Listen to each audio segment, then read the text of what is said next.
again, you have your opinion. I have mine. I have integrity and I am rolling and rocking with my black people. I'm not going to go vote for Trump just because he did more for the blacks.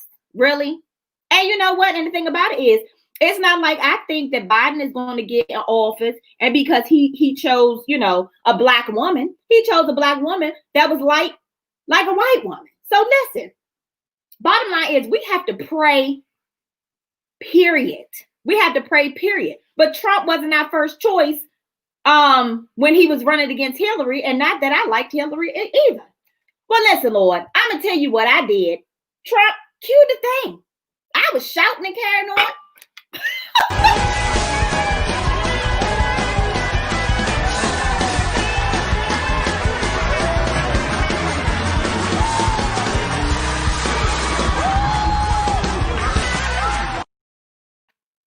Listen, let me tell you.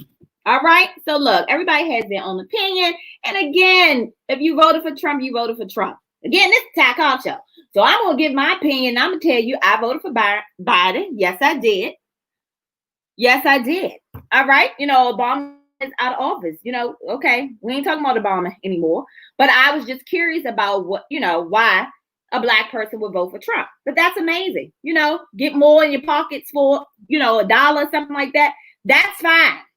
All right. Now Biden, he had some little tricky things with him, in the past. But again, we will see how it all works out. Now, I'm going to tell you this. Trump was funny.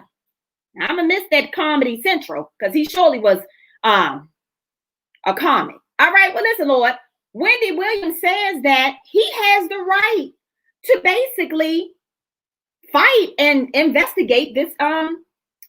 He's basically trying to investigate and say that he actually is the winner.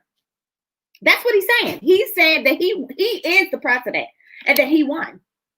He's delusional. But I guess we'll see how that pans out. And then Paula White, you all know, Pastor Paula White, crazy Paula White. She was calling on the black angels to come and help Trump and praying and everything. Now we got somebody else.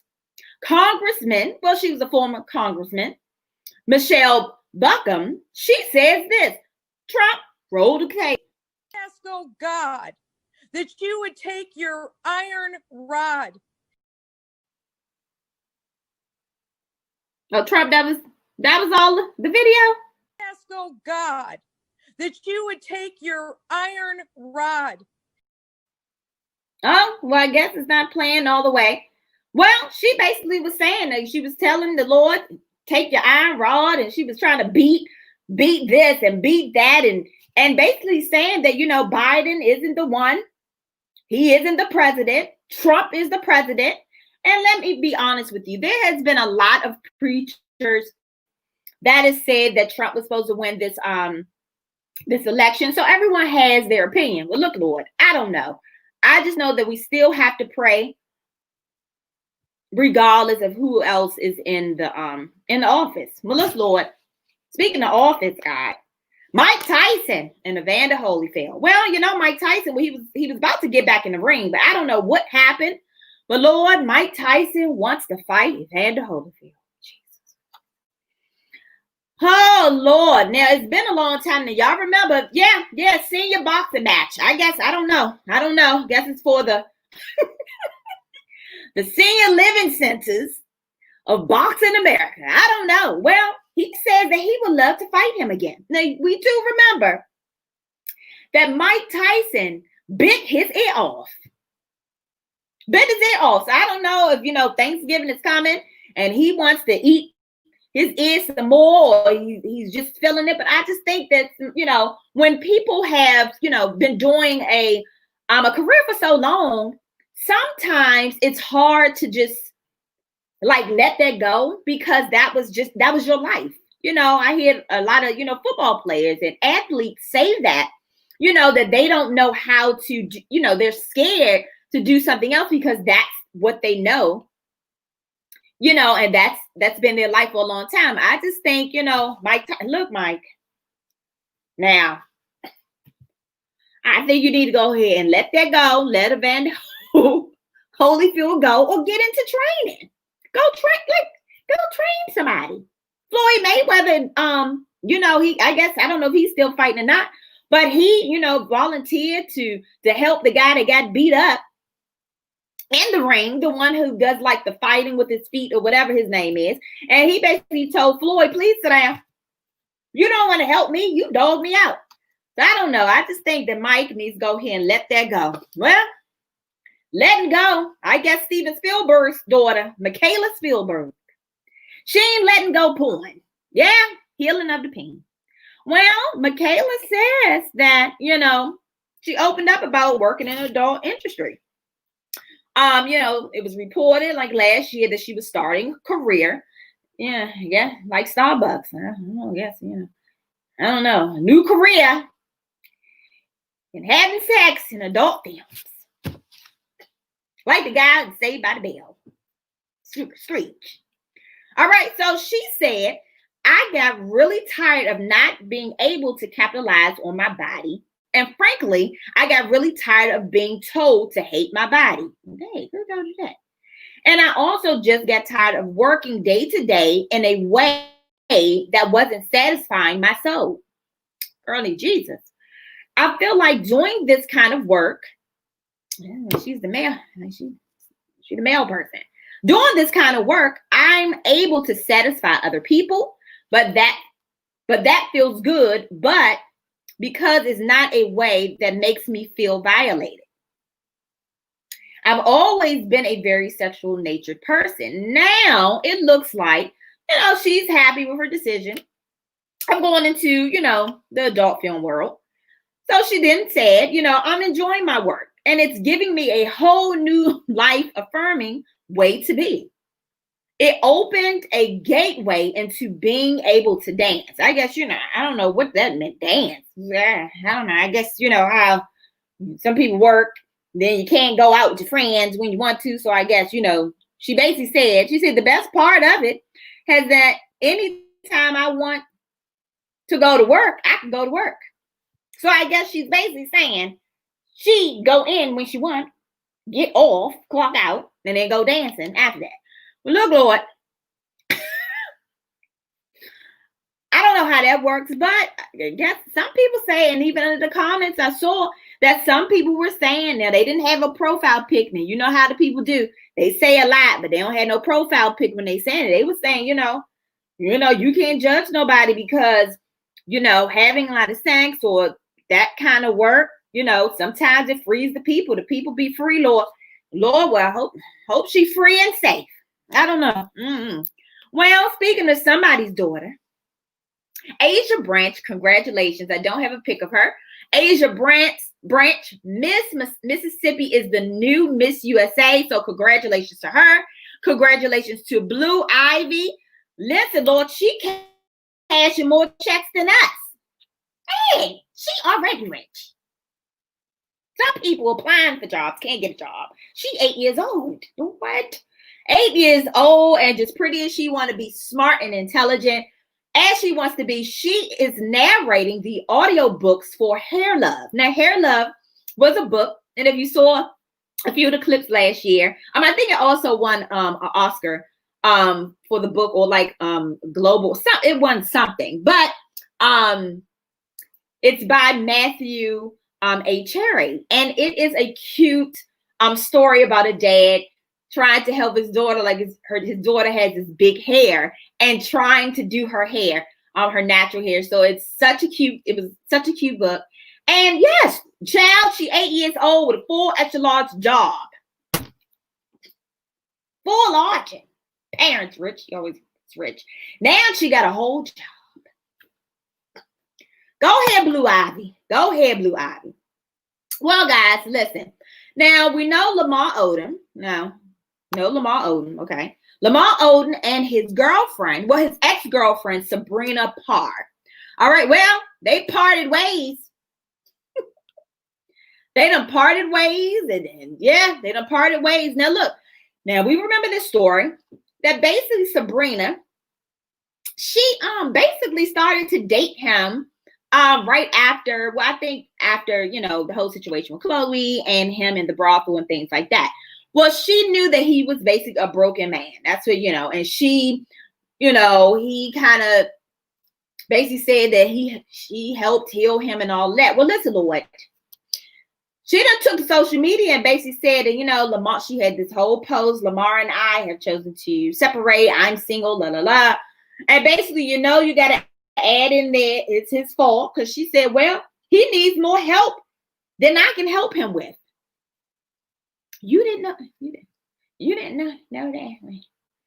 Well, listen, Lord. Well, the people say, she was kind of like, a gold digger or like a clout chaser anyway. That's what the people say. So some people are like, girl, bye. Even Andre Caldwell. Now, Mr. I ain't gay no more. He was under the comments. Some girl bye. Now, you know what? Andrew, you need to stop. Well, look, the people are saying, well, you didn't want Lamar anyway.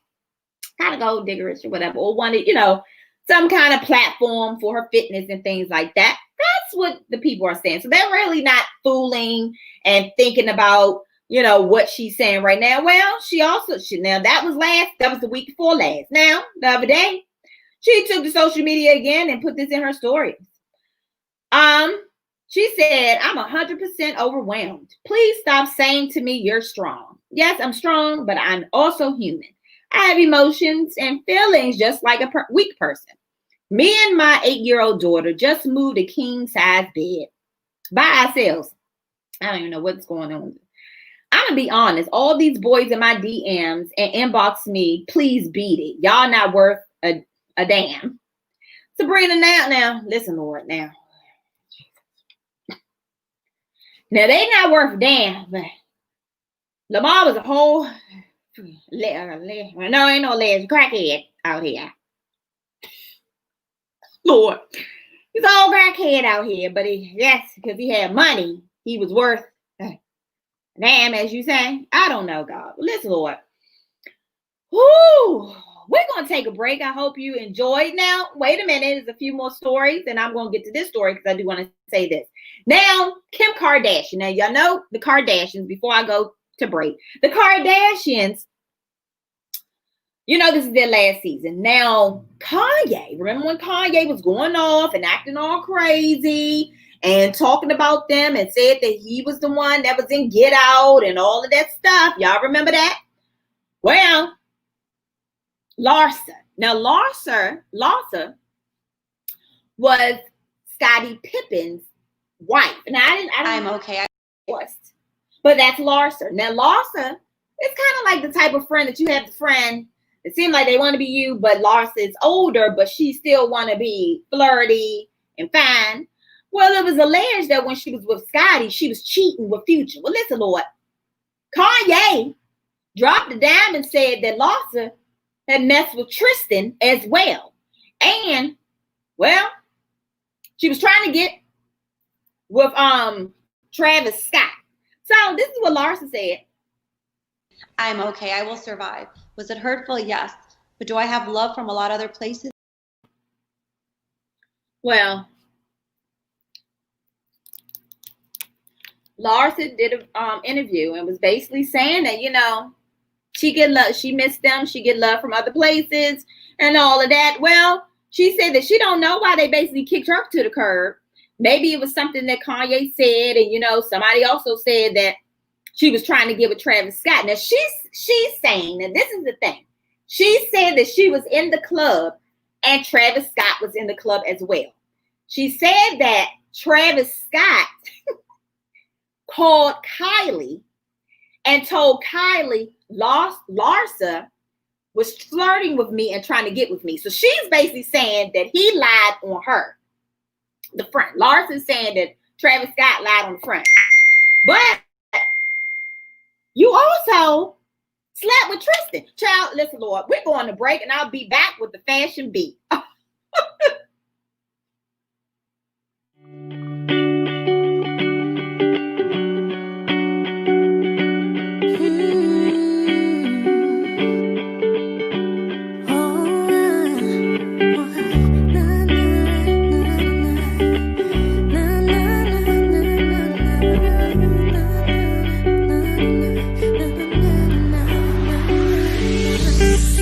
Can't help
push for it, the higher we'll fly. I give you everything you need, baby, for you I try. I'm gonna be here for you, boy, for the rest of my life. You got a hold on my heart, and I know that I want you for sure, forevermore. Whenever your body is close to mine, I get excited. Every time you hold me, kiss me, touch me, love me, so beautiful, so beautiful. Our love is so beautiful, so beautiful. I know it's crazy and sometimes it can be hard when everybody all around you feels an urgency to talk about us, but I can tell you that they can't do anything in this whole wide world to break us up, because in God we trust.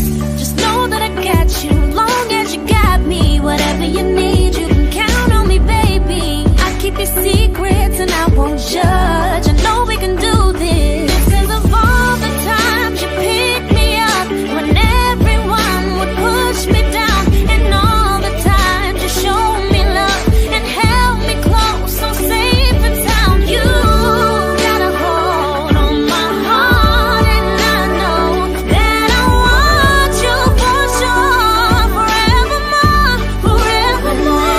Your body. All right, everybody. I hope you have been enjoying the show thus far.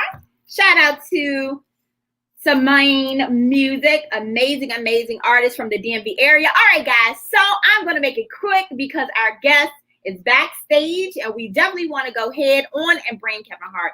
Oh, Kevin Hart. I know, yeah, it's not the comedian. Not the comedian. But listen, guys. So today on the Fashion Beat, we are talking about Cardi B. All right. So Cardi B has basically done something pretty cool. She has collabed with Reebok. And I think a couple of months ago, the shoe actually came out and sold out for the first time. Now, the people are doing a redo, and Reebok is saying, all right, so it's sold out in the USA, and we have another date, and it is dropping actually Friday, the 11th. So, no, I'm sorry. Yeah, this Friday, which would be the 13th. I apologize. So, Cardi has this cool way of basically introducing her shoe and giving it away, just kind of like Beyonce and Ivy Park. So check this out with your girl Lala. So I just came home to this package from Cardi and Reebok. This box is huge. Shout out to Cardi and Reebok. Look, this is big. Kaya, go ahead.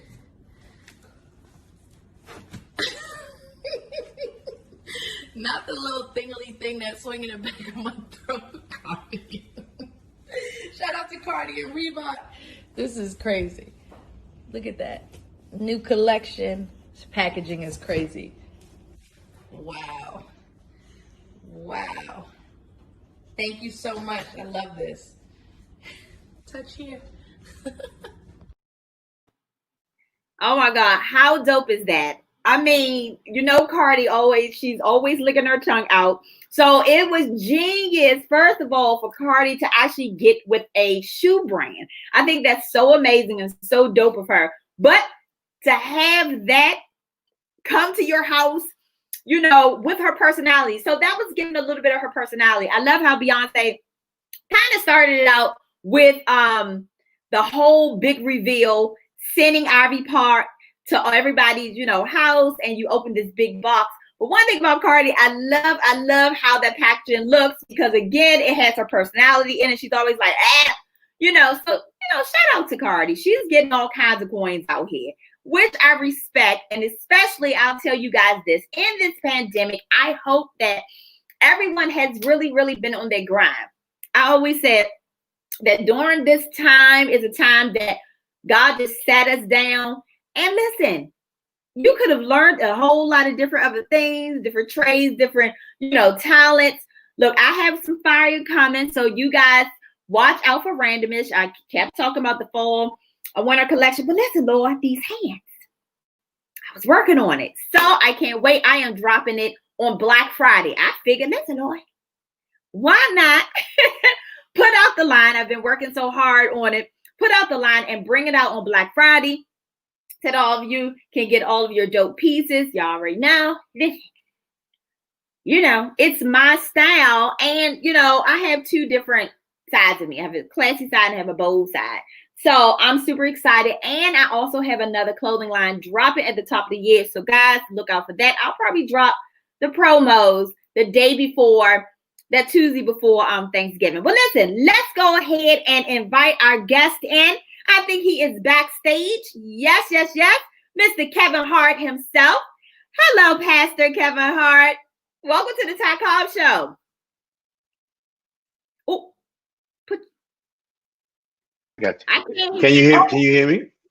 Yeah, How I you was like, oh, doing? all right, where you? How you doing? I'm good.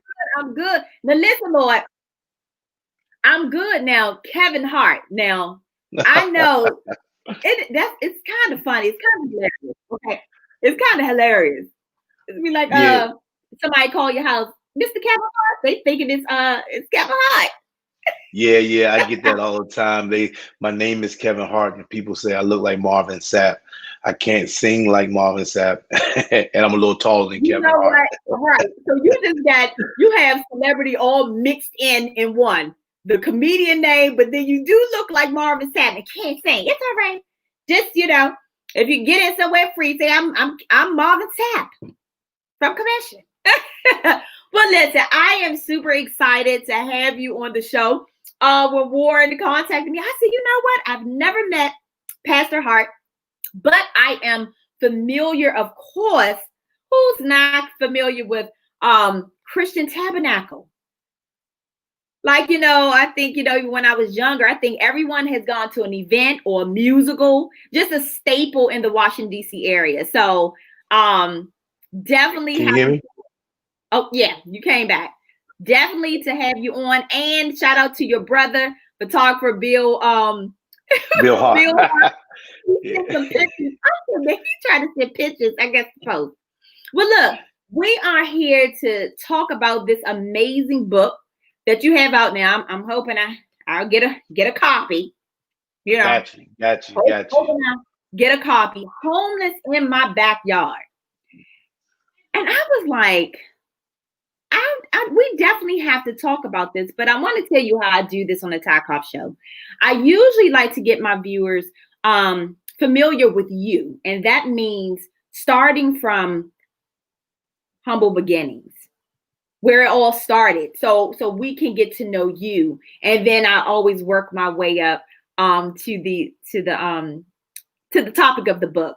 So, Pastor Kevin Hart, tell me from humble beginnings. Where Oh did you start? man. I know you started in church, but let's talk about that for a minute. When you were younger. Oh well. First of all, raised in an amazing family, um, amazing parents. My mom, my dad. My dad was pastored, founded the church that I now have the privilege to pastor, Christian Tabernacle, back in 1974 when I was just 4 years old. Um, um, Hung real close to my family as a young kid. You know, one of the things that my parents and anybody that went to the church always said about me, that I was one of the most mannerable young kids. You know, I would say thank you for a piece of bubble gum. And raised up, you know, hung up around my mother, my father, you know, little fat boy, of course, a little fat, little chubby boy, didn't know it, was sheltered. Yeah, sheltered from some of the things in life that that could have taken me the wrong way, and love the Lord, you know, saved at an early young age, and but you know, like many of us, that wasn't enough to keep me from testing the waters. Yeah. And now, you know what? Let's I'm gonna interject right there, because of course, you know, I grew up in the church, still in the church, Right. and do you find okay, you know, apostolic, Pentecostal, you know, that's strict. Not that I think, you know, our parents or grandparents, they knew what they were taught, you know, being strict. Okay, you can't wear pants, you can't do this, you can't go to the prom, you can't, you know, listen to the music. That made you kind of, like you said, okay, I need to test the waters. in order. I think sometimes you have to have balance, and I definitely want to hear when you were testing the waters. Did you find that even growing up, you have to have balance in your life? Not that you have to go and stray. Do you think that you needed to test the waters a little bit? Well, for me, my testing the waters became a necessity for me, because while my parents they allowed me to go and do certain things. In the book, I talk about the windows of life. One of the chapters in the book, and how the houses are built with windows, and windows are strategically placed on the perimeter of the houses, and they are equipped with window panes so that you can see what's on the outside, but be protected from what's on the outside. But by that, Wow. because the windows are on the perimeter of the house, if you find yourself spending too much time in the windows, that means other areas of the house of your life are being neglected, because you're spending your time on the perimeter of the relationship. And so Yeah. I found myself in the windows of life, and it took me a while to trace why I was looking outside for what I already had inside. And I realized that when I was 12 years old, my father took me to get to get a haircut. And at that time, you didn't tell your parents what you wanted to get. Your father would tell them, give them a skin all off, and that was it. Now, right now, my father and my parents gave me everything I needed. They gave me a love. They gave me resources. They took us on vacations. And so when I came out of the barbershop this one day, I was 12 years old. This little young guy ran by and smacked me on my head. I told my father I wanted to get him. I'm a fat little boy, never fought nothing in my life. I'm going to get him. Right. So my father, he took me and he says, get in. So we jumped in the church van and chased him. We jumped in the church van and we chased him on George Palmer Highway back. It was called George Palmer Highway. We caught him at Skipper's Inn, and I jumped out to fight the young guy. And the little guy, he whooped me real quick and easy. And my father, he jumped in. Right. And a few years later, I realized what happened was my father them gave me resources. My father them gave me love. My father them gave me everything I need, but my father them didn't give me something that I thought I needed to put. I realized that the young guy's name was Tony, and he was one of the little boxers in the neighborhood. And my father gave me everything I need to survive everything in life except for the Tonys in life. So the rest of my teenage and my young years was getting those things that I needed to protect me from the Tonys of life. And I found myself in the window looking for that because I had everything in the house, but the thing that keep the Tonys from disrespecting me, agitating, frustrating, and irritating me. Wow. Now, let's talk about, so we talked about the humble beginnings. Church and balance, looking outside for what you already have inside. Let's talk about church and balance. Far as, so you said that you were looking for things, basically your parents, you got everything that you needed in the inside, but then there was the outside that you felt like, okay, well, I'm looking out, and maybe even feeling like you're walking outside blinded, or feeling like, because sometimes even when you grow up in church and you come out of church, sometimes we know, we're set apart. We're supposed to be set apart from the world and everything. But listen, Lord, I need some protection. I need to know some street smarts or something, so I can know what's going on outside of there. How, as a pastor, do you balance your life with, still being, spreading the word of God, but still being human? Because sometimes it's hard. I always tell people, I like to meet people where they are too. You can't just preach somebody down, you got to meet them where they are. So how do you find that balance in being a pastor, and having fun? Well, I always say at the moment that I can no longer have fun being a Christian, then I don't want to be a Christian anymore. I truly believe that. I believe that And one of the things that I believe that Western theology, or that it over spiritualizes who Jesus was. Yes, Jesus was spirit, but Jesus also became flesh, and he what dwelt amongst us. And sometimes we cast that to the side so that we can we can dominate and have people dependent upon what we believe that our spiritual maturity, quote unquote, has access to, that you don't have access Yeah. to. And one of the things that I realized, and let me Yeah. just give you a scripture for instance. It says that when Jesus had looked at him for a long time, and he knew that he had been in that condition for a long time. And sometimes when we as preachers and we as teachers, when we preach that text, we say Jesus knew he had been like that for a long time because he was omniscient, because he knew all. And but that's not what that scripture says. And sometimes we got to stop telling the text what it says and let the text tell us what it is saying. And what it is saying is that after Yeah. Jesus had looked at him for a long time, what it says was Jesus took the time to be interested in who he was. And after Jesus had looked at him through his natural eyes, he says that this man been like this a long time. And the reason why he knew that Yeah. was because he could see how this man maneuvered through his disability. You know, I say that all the time. If you go, you can go and see a homeless person Yeah. that's been homeless Yeah. for Yeah. 6 months, and one that's been homeless for 6 weeks. You can tell he been like this for a while, because the way he manages his homelessness. And when we as believers stop over spiritualizing and come down off of these spiritual mountains and engage people where they are, and Yeah. become truly interested in where they are, we can Mhm. see that they've been like this for a long time. And now we can see, Yeah. now we can rightly diagnose how God wants us Yeah. to serve them. And sometimes you are $1 from being just like them. One dollar, but for Sometimes the grace of God, they go out. Yes, yes. Right, So right. let's get into, I want to talk about pick up the pieces. I said, well, all right, feel like I'm in Martin. At the Martin show, when Bruh Man said, pick up the pieces. Yeah. Yes, you have a nonprofit.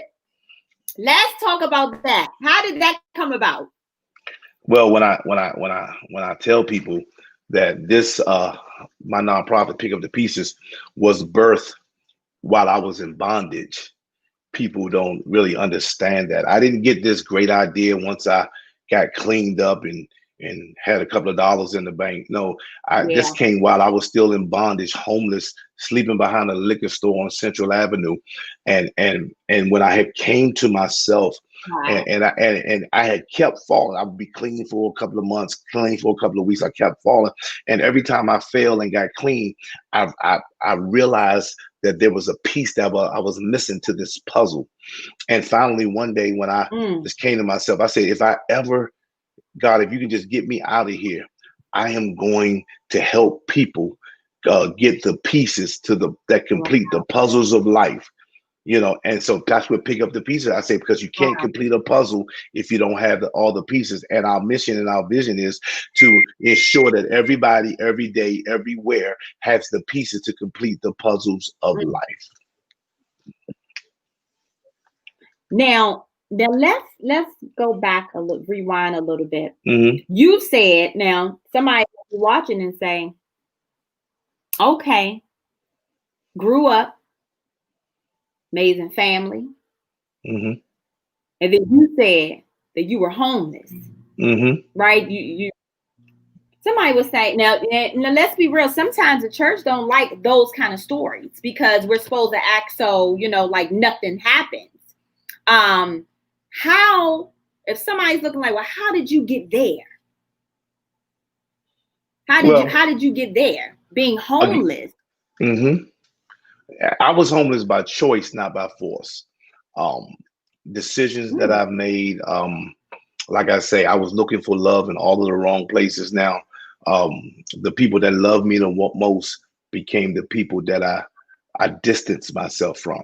And as I was looking in the window of life, because if you're not careful, the longer you spend in the window, sooner or later you're going to fall out.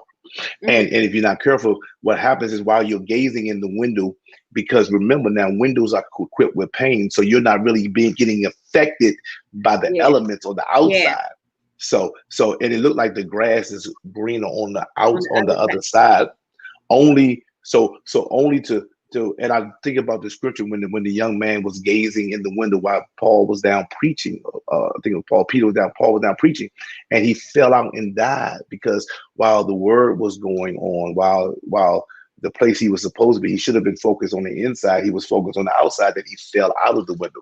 And I like that young man, I fell out of the window, and truthfully, I was dead to sin. But what happens is, what I realized is that though it looked like the grass was greener on the outside, I started to now be affected by those elements that the house was protecting me from. And I realized that matter of fact, not only was the grass not greener, it wasn't even grass, it was astroturf. It wasn't even real. And so now I found myself outside. Now the challenge was getting back into the house. So my book, and I know you're gonna get there, it parallels my life with that of the prodigal son. The prodigal son story is a metaphor that Jesus used to express God's relationship with his children. In that story, the father in that story was God. The son in that story was us, his children. And it talks about how, so if that be the case, and the Bible is consistent that the earth is the Lord and the fullness thereof, so that everything that's in it is his. And it also says that we are not only sons, but we are heirs and joint heirs with Jesus Christ. Watch this. So it also says, so that if I'm an heir, that means that anything that belongs to my father belongs to me. So it says that the son got his inheritance and went to a far off country. So no matter how far you go, if your father owns everything, you're still on your daddy's property. And by right as heir, if it's your daddy's, it's yours. So if you're homeless and you're hungry, you're homeless and you're hungry in your own backyard. All right. So let's get to the book. Now let's talk about the visual. I am a visual person, and I absolutely love the book cover is powerful. It makes you, first of all, the great Jackie. It makes you want to, first of all, because a lot of times people could come out with books, but it makes you want to be like, what is this about?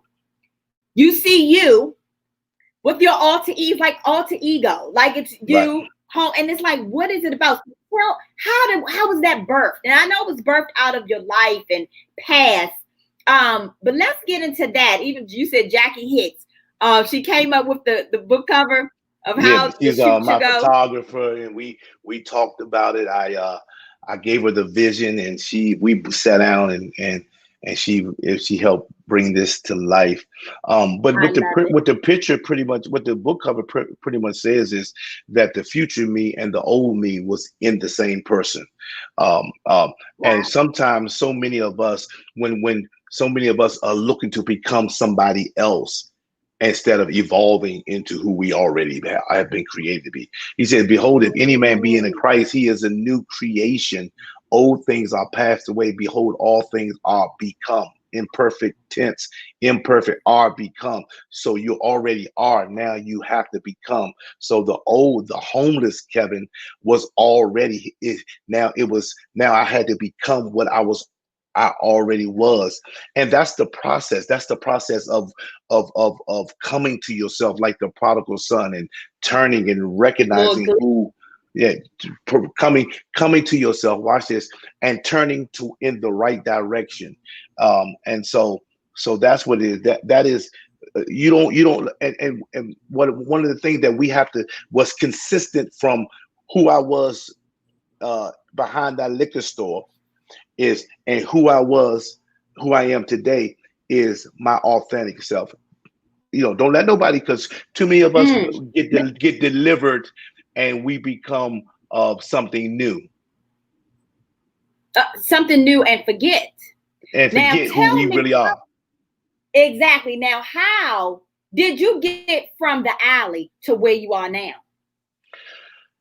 Did somebody come and say, oh, all right, listen, you've been here too long, and we see, or was it just you? It was God that, okay, you got it. Come on back. did you get from there to where you are now?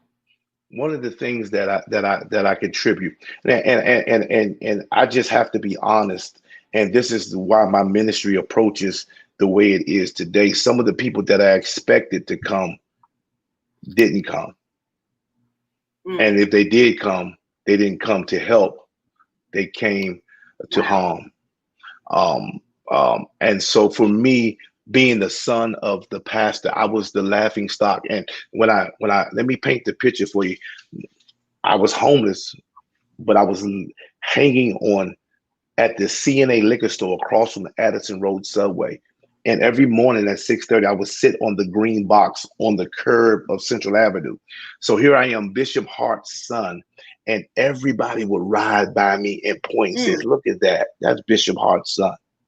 So now, even times when I wanted to get up, I didn't have the courage to get up, and that's one of the things. As for those of us that have fallen and those of us that have strayed to a far off country, is you have to have the courage to return. And if we think about that scripture, that's why the Father came out to meet him, because he knew his road back. He was gonna have to go past all of those people that laughed at him on his road away. And so his Father said, "I'm not gonna let you walk past," because sometimes knowing the people that you have to cross paths again with, those people that saw how great your fall was, it becomes kind of scary, and you'd rather stay where you are than to cross paths with people that seen your fall. But anyway, I was I was sitting there, but I tell this story, and I'm going to tell my age with this story, because this is summarizes how God sends the right people at the right time. Every morning I used to wake up. I was hungry. I was tired. I even got to a point where I thought about eating out of the trash can. And because I was just that hungry. I never did, just like the prodigal son. He says he desired the food that the pigs would eat. They never said he ate it, but that's when your desires become detrimental to your destiny. I just started desiring things that was detrimental to who I was and who I was created. But it was this one man that came every day. He came. If it was wet, the weather was nice, he rode a motorcycle. If it was raining or cold, he drove a pickup truck. And he would come and he would pray with me. He would give me a tract, and he would give me his personal bag lunch every day. And this happened consistently for months, almost a year. And it seemed like the more he came, that was your angel. Yeah, it sounds like the more he came, it's like the worse I was getting. But little did he know, his consistency was creating a new culture in me. And so I used to love Abbott and Costello. Yeah, I don't know if you ever that's dating you, but it was a black and white TV show. And so back in the day, back in Abbott and Costello, they didn't have elevators. And so on one episode, they were trying to get a piano up on the third floor. And back then, the only way to get that piano on the third floor was you had to tie a rope around it. And you had to send somebody up to where you desired it to be. Somebody had to be on the level where you desired it to be. And you needed people down lower to hold their hands on it, to steady it. And on this episode, they began to pull it up. And the more they pulled it up, the more they were pulling out of the hands of the people that were holding it at the bottom. Until finally, when they pulled it out of his hands, he says they pulled it out of the hands that were of the people that were holding at the bottom. But it says as soon as they got it out of their hands, the heavier the piano got. And it says so they kept pulling, they kept pulling, they kept pulling. And it seemed like the closer they got it to where they desired it to be, the heavier they got. Until finally, when they got it on the level that they desired it to be, and they looked at the size of the piano and how heavy it was, and looked at the opening that it needed to get through, it looked like it wouldn't fit. So they let it go. And what happens is, and all they needed to know was that even when you get it to the desired level, you still have to make some adjustments. But instead of making the adjustments after all of that hard work, they let it go. And now what was in one piece when you started to lift it up is now almost shattered into 1,000 pieces. And the only people that's left to pick it up are the people you were pulling it from in the first place. And that's what this man did for me. He didn't stop. He didn't let me go. Even when he got me there, he made the proper adjustment, because he said, even though it's heavy, even though it's difficult, even though it looks like it's not working, he says, I'm going to stick to this. And because he was consistent, I am converted. Wow. Oh my God. And I still don't know who this man is. I don't know who he is. I tell you today, if I see him, he good. If I ever run across, if I see him, he's good. Look, he might be watching. Listen, we need to know. But that sounds like, you know how those movies, and it's an angel and you never see him again, because that was God's angel watching over you and saying, okay. Because I think, I know I always talk about my cousin. He wasn't homeless, but he could say he was homeless. But, I look at him now and see how God has blessed him from coming from the streets and, being brought up in the church, but was a drunk and all these things. And I used to always say, Andy, you're going to have a major testimony. I never gave up on him. I would be the one riding up the corner to try to find him, or, his wife now will call me. And then that was his girlfriend at the time. And I would say, he's going to be all right. I'm going to go and I'm going to find him. And now he's saved with 2 degrees. That's right. These things.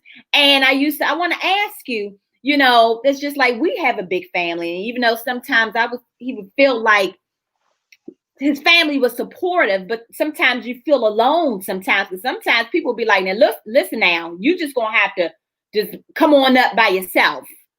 Did you ever feel like the ones, and it could be friends, it could be family, it could be anybody, it could be high school friends. Did you feel like those people weren't around?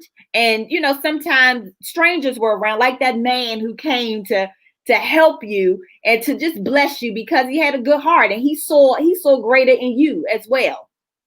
Well, I will say this in all honesty, that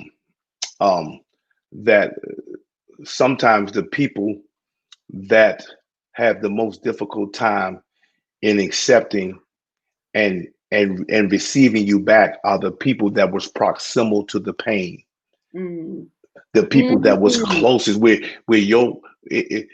people, those truthfully, and I'm being honest, and I know people are going to say, well, those people that were closest to you were directly affected by what you did. And now if you're not careful, those are the people that will put ceilings on you based upon what they believe you deserve after what you've done to them.